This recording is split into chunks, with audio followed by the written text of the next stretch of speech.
Gawa tayo ng shake. Ito yung mga ingredients.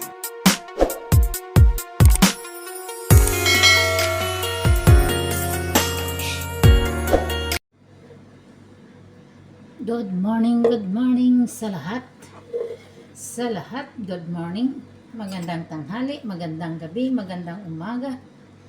Gawa tayo ngayon ng smoothie. Ito, yung mga ingredients natin. Apple. Kalahati lang apple, melon, limang piraso. Mangga, isang piraso.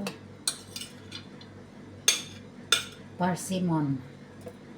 At cranberry. Konting cranberry. Lagyan din natin ng ng cashew. Lagyan natin ng almonds. At konting milk soya. Ito na siya. At ito yung mint. Yung pinaka-best. Yung mint. Buhay na buhay ito, guys. Mag-cut lang tayo dito. Ito, ganyan. Ganyan. Ayun na. Dagdagan pa natin. Konting hugas lang. At dito ko ilagay. Siya na sila. Kompleto ricados na yan. Wala nang sugar yan. Kasi matamis na yung mga prutas.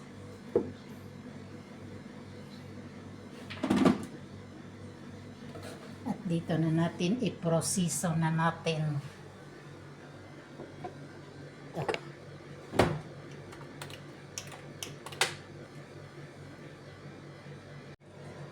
Ito na, guys. Try na natin. Let's gonna try na natin. Yan, Wow. Wow, tikman na natin.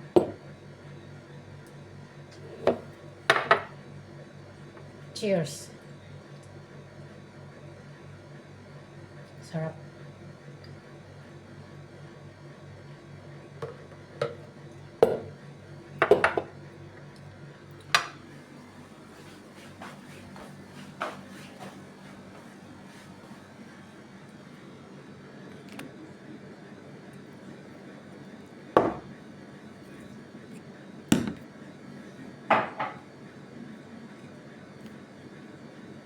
Ay, pwede din lagyan natin ng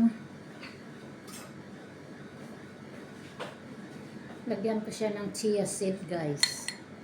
Lagyan ko siya ng chia seed.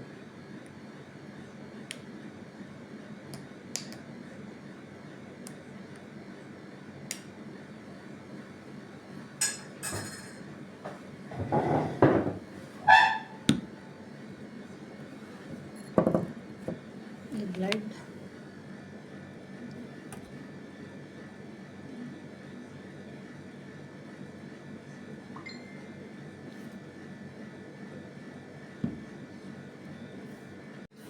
Ay, guys, atong pamahaw. Ito yung ano natin. Ito yung agahan natin ngayon.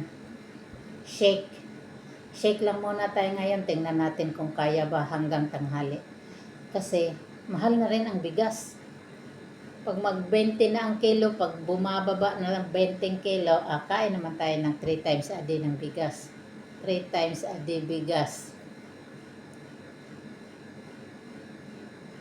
Cheers.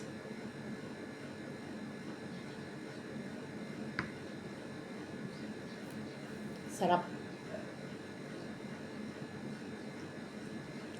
Sarap, guys.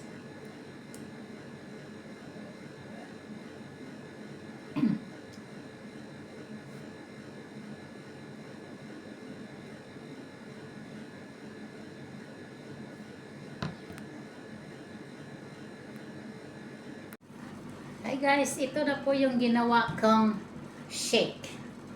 Ito lang muna yung agahan natin. Kasi bawal magkain ng rice 3 beses sa isang araw.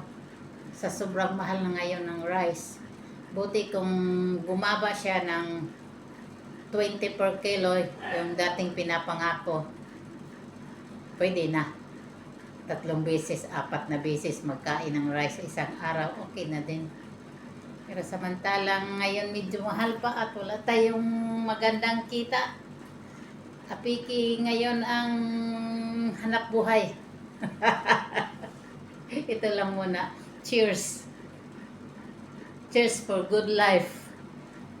Ano to guys? Ang nilagay ko dito is mangga, melon, apple, persimmon,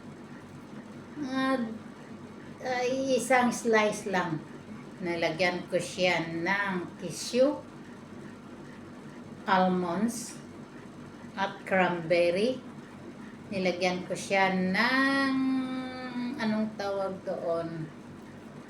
Melapifon. Cucumber. Nilagyan ko ng cucumber.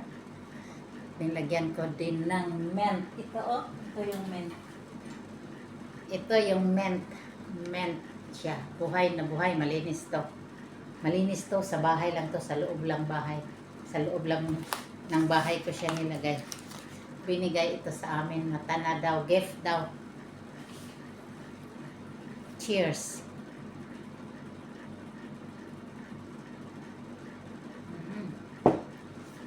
Sarap. Sarap guys.